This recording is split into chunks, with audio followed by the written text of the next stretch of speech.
Hutan di Madagaskar dipenuhi dengan spesies yang aneh-aneh banget. Coba kamu bayangin, ada bunglon yang merayap di pepohonan dan bebatuan vulkanik yang unik. Terus ada juga fasa, pemangsa buas yang suka buru tikus, burung, sampai lemur ekor cincin. Tapi, yang paling bikin geleng-geleng kepala mungkin si mungil fat-tailed dwarf lemur. Bayangin ya, primata kecil ini cuma seberat 160 gram. Matanya besar banget, ekornya panjang, dan biasanya makan buah, serangga, juga hewan kecil. Tapi itu cuma berlaku setengah tahun loh. Begitu musim kering tiba, selama 6-7 bulan, lemur ini langsung hibernasi. Mereka ngumpet di lubang pohon, hidup dari cadangan lemak yang disimpan di ekornya. Badannya bisa turun naik suhunya sampai 20 derajat Celcius, ngikutin panas dingin di luar sarang. Jantungnya melambat, napasnya pelan, otaknya pun seakan ikut tidur. Tapi inget ya guys, hibernasi itu beda sama tidur. Bahkan, hibernasi bisa bikin mereka justru kurang tidur. Lihat dari luar sih, mereka kayak bener-bener mati suri. Dan ternyata, nggak cuma satu loh. Ada juga 2 spesies lemur kerdil lain yang hidup di hutan pegunungan timur Madagaskar. Ikut-ikutan hibernasi. Bedanya, mereka nggak di pohon, tapi ngubur diri di tanah, biar aman dari suhu dingin hampir beku. Waktu ilmuwan nemuin sarangnya, yang kelihatan cuma bola-bola bulu yang tergulung rapid, adem ayem dalam tidurnya yang panjang. Jadi, primata-primata mini ini adalah satu-satunya primata di dunia yang bisa hibernasi. Tapi jangan salah, strategi kayak gini sebenarnya umum banget di dunia hewan. Dari kura-kura air tawar, tupai tanah, kelelawar, sampai beruang semuanya pakai jurus hibernasi buat bertahan hidup. Bukan cuma hemat energi, ternyata hewan yang bisa hibernasi juga punya umur lebih panjang dibanding yang enggak. Bayangin, beruang bisa kuat berbulan-bulan tanpa makan, sementara beberapa kora-kora bahkan bisa tahan hidup 100 hari lebih tanpa bernapas. Keren banget kan?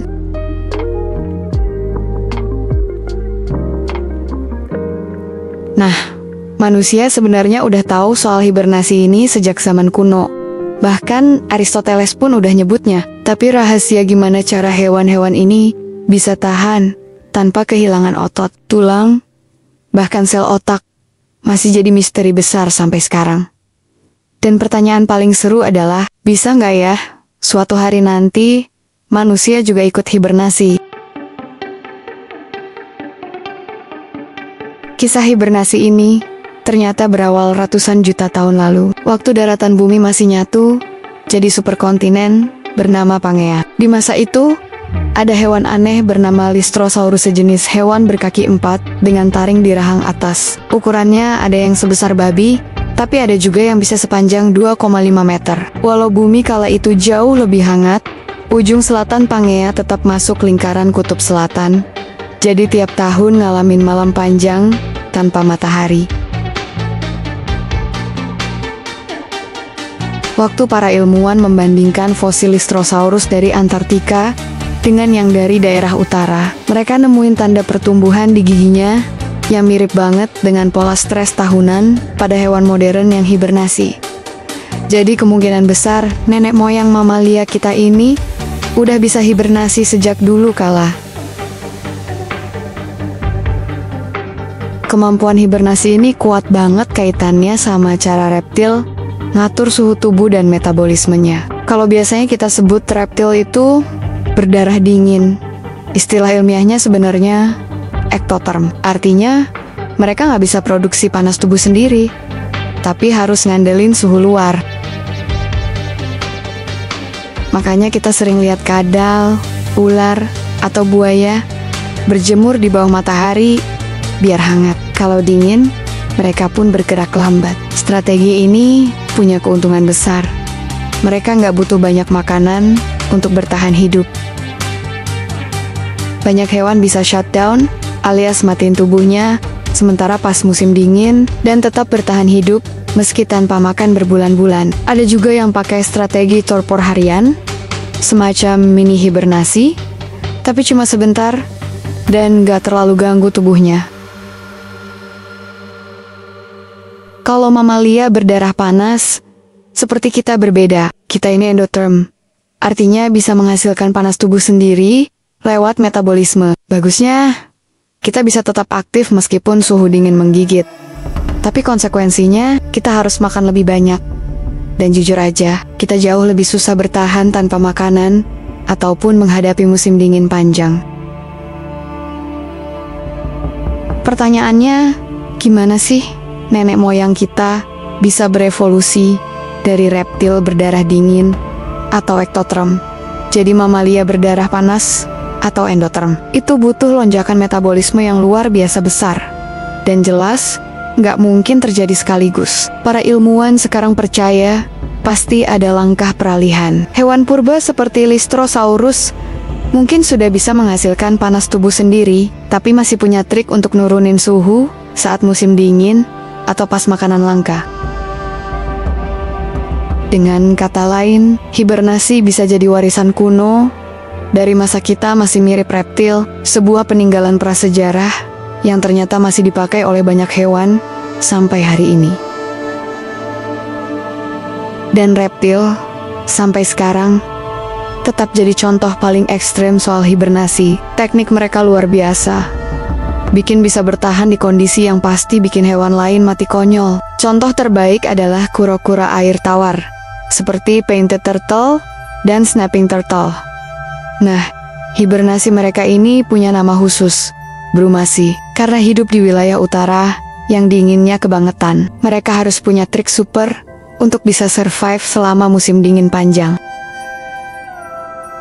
Begitu es mulai turun, kura-kura ini langsung nyelam ke dasar danau atau kolam. Di situ, metabolisme mereka diturunin habis-habisan, lalu mereka mulai bernapas dengan cara unik yang disebut respirasi kloaka. Atau gampangnya, bernapas lewat belakang. Iya beb, butt breathing. Kloaka itu lubang serbaguna di tubuh reptil untuk buang kotoran sekaligus bertelur. Nah, di sekitarnya ada kantong berisi banyak pembuluh darah. Saat air masuk ke kantong itu, oksigen bisa diserap kayak insang. Pada beberapa spesies, teknik ini bisa nyumbang lebih dari 50% kebutuhan oksigen mereka saat berenang. Tapi masalahnya, kalau musim dingin terlalu lama dan danau tertutup es berbulan-bulan, oksigen di air akan habis. Jadi meskipun sudah napas lewat belakang, kura-kura tetap nggak bisa dapat cukup oksigen. Nah, di saat genting itulah, kura-kura snapping dan painted ini nurunin lagi metabolismenya sampai detak jantungnya cuma sekali, tiap 5-10 menit aja. Bayangin guys, pelan banget, sel tubuhnya nyaris nggak punya oksigen buat bikin energi. Lalu mereka lakukan sesuatu yang ajaib.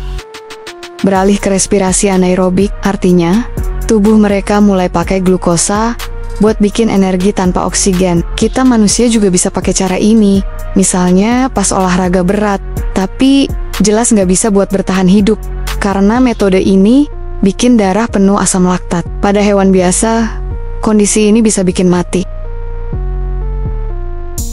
Tapi kura-kura punya trik andalan. Mereka pakai cangkangnya. Dari cangkang itu, mereka ambil kalsium dan magnesium karbonat untuk menetralkan asam laktat. Jadi, tubuhnya tetap aman. Berkat kombinasi trik luar biasa ini, mulai dari butt breathing, metabolisme super lambat, sampai pakai cangkang sebagai penetral racun, kura-kura painted dan snapping hampir selalu baik-baik saja setelah musim dingin panjang. Tapi tentu, kalau tubuh mereka sampai benar-benar beku, ya bisa juga mati kedinginan. Dengan napas belakang dan metabolisme ala ektotherm, kura-kura udah punya jurus jitu buat ngadepin musim dingin. Tapi muncul pertanyaan lain. Kalau reptil bisa selamat dengan cara itu, gimana dengan mamalia? Mamalia kan beda. Mereka butuh makanan untuk tetap hangat. Apalagi yang besar-besar seperti beruang coklat, yang butuh sampai 5.000 kalori per hari. Jadi, gimana caranya makhluk sebesar itu bisa tiba-tiba mati suri berbulan-bulan tanpa makan sama sekali? Gimana beruang bisa bertahan musim dingin tanpa makan? Jawabannya ternyata simpel. Sebelum masuk masa hibernasi, mereka gila-gilaan makan sampai 20.000 kalori per hari. Jadi, tubuhnya penuh lemak sebagai bekal musim dingin. Begitu masuk ke sarang musim dingin, mereka bisa tahan sampai 100 hari tanpa makan, minum, olahraga, buang air kecil, atau bahkan buang air besar. Bedanya dengan hewan kecil, suhu tubuh beruang cuma turun sekitar 5 derajat Celcius aja. Dan sesekali, mereka masih bergerak pelan. Makanya para ilmuwan sempat ribut. Beruang ini beneran hibernasi nggak sih? Soalnya kelihatannya beda dengan hewan kecil. Tapi faktanya, detak jantung beruang bisa melambat sampai cuma 4 kali per menit. Dan konsumsi oksigen turun 75%. Jadi jelas banget, metabolismenya juga ikut rem tangan. Masalahnya, kalau tubuh sebesar beruang menurunkan suhu terlalu drastis, biaya energi buat memanaskan kembali tubuhnya itu gede banget, beda dengan tupai atau kelelawar yang ukurannya kecil. Tapi beruang punya trik keren lain. Kalau manusia kelamaan rebahan, otot dan tulang bisa menyusut, rapuh, bahkan gampang rusak. Nah, beruang justru bisa mematikan gen yang bikin tulangnya kropos. Jadi begitu bangun dari hibernasi, tubuh mereka memang lebih kurus. Tapi yang hilang itu lemak, bukan otot atau tulang. Mantap banget kan, Beb? Di sisi lain, ada juga contoh ekstrem lain, Arctic Ground Squirrel. Hewan ini tinggal di Kanada, Alaska, sampai Siberia. Mereka bisa hibernasi 7 bulan di dalam sarang bawah tanah. Dan tubuhnya bisa turun sampai minus 2,9 derajat Celcius. Itu suhu terendah yang pernah dicatat pada mamalia. Yang bikin heran, darahnya tetap cair, meskipun nggak ada bahan anti beku sama sekali. Kok bisa darahnya nggak beku? Ilmuwan menduga rahasianya ada di proses yang disebut supercooling. Air bisa ada di bawah titik beku tanpa jadi es. Asalkan nggak ada kotoran atau partikel yang memicu kristalisasi. Tapi si tupai ini nggak hibernasi total sepanjang musim dingin. Tiap 2-3 minggu, mereka bangun sebentar, menggigil untuk naikin suhu tubuhnya kembali ke 36,4 derajat Celcius. Proses ini berlangsung sekitar 12 jam. Uniknya, 70% energi yang mereka simpan dipakai cuma buat bangun sebentar ini. Tapi ternyata, itu penting untuk menjaga fungsi tubuh tetap normal. Dan sama seperti beruang, tupai Arktik ini juga bangun dari hibernasi tanpa kehilangan otot, tulang, atau sel otaknya. Wow, ilmuwan pun mulai mikir, bisa nggak sih trik mereka ini dipakai buat manusia? Soalnya, buat sebagian orang, hibernasi mungkin terdengar kayak mimpi indah, nggak usah kedinginan, tinggal tidur aja sampai musim dingin lewat. Tapi potensi hibernasi buat manusia jauh lebih besar dari sekedar kenyamanan. Bayangin kalau perjalanan luar angkasa jarak jauh bisa lebih gampang gara-gara astronot dihibernasi. Roket jadi nggak perlu bawa makanan, dan air terlalu banyak. Astronot juga nggak gampang stres karena berbulan-bulan hidup di kaleng terbang sempit. Bahkan, ada keuntungan medisnya juga. Penelitian pada tikus menunjukkan, tikus yang dimasukin ke torpor buatan lebih tahan terhadap radiasi. Kalau trik ini bisa dipakai di manusia, astronot bisa selamat dari risiko kerusakan otak, tulang, dan otot yang biasanya terjadi selama misi luar angkasa. Kedengarannya kayak film fiksi ilmiah ya, Beb. Tapi faktanya, ide ini udah mulai diterapkan di dunia medis. Misalnya, pada operasi jantung tingkat tinggi, dokter bisa mendinginkan tubuh dan darah pasien, bikin semacam hibernasi medis, supaya organ tetap aman. Prosedur ini dikenal dengan istilah therapeutic hypothermia, dan terbukti bisa melindungi pasien dari kerusakan fatal. Hibernasi medis ini bisa melindungi otak dari kerusakan akibat kekurangan oksigen, bahkan bikin pasien pulih lebih cepat. Ada juga kisah nyata orang yang selamat setelah tubuhnya beku lama banget. Misalnya, seorang pendaki yang ditemukan setelah 24 hari di suhu dingin ekstrem. Suhu tubuhnya turun sampai 22 derajat Celcius. Tubuhnya otomatis masuk ke mode torpor, dan yang ajaib, begitu ketemu tim penyelamat, dia bisa pulih total, jadi kayak beruang atau tupai Arktik. Kunci hibernasi mungkin masih tersembunyi di dalam DNA kita. Kalau benar hibernasi itu warisan dari nenek moyang mamalia purba kita, mungkin sebenarnya kemampuan itu masih ada di dalam gen manusia. Cuma udah ketiduran aja. Nah, dengan mempelajari kode genetik hewan yang masih bisa hibernasi, ilmuwan makin dekat buat ngerti tombol on-off gen hibernasi ini. Bayangin Beb, kemungkinan yang terbuka. Bukan cuma perjalanan antar planet, jadi lebih gampang, tapi juga memperpanjang umur. Selamat dari serangan jantung, stroke, bahkan luka parah. Kalau lemur kerdil yang kecil bisa hibernasi, dan beruang segede gaban juga bisa, kenapa manusia nggak? Bisa jadi suatu hari nanti, kita bisa tidur nyenyak di hibernation pod. Bangun-bangun langsung udah ganti musim, atau bahkan udah sampai planet lain. Tapi tentu, semua itu bisa terjadi kalau kita ngerti perjalanan evolusi kita sendiri, karena masa depan manusia pasti dibentuk oleh masa lalunya. Dan masa lalu kita, gokil banget. Manusia itu makhluk aneh luar biasa, satu-satunya makhluk yang jalan dua kaki. Ya, selain kanguru dikit lah ya. Primata satu-satunya yang nyaris botak bulu. Hewan satu-satunya yang bisa melempar barang dengan akurat, bisa ngomong, bisa nulis.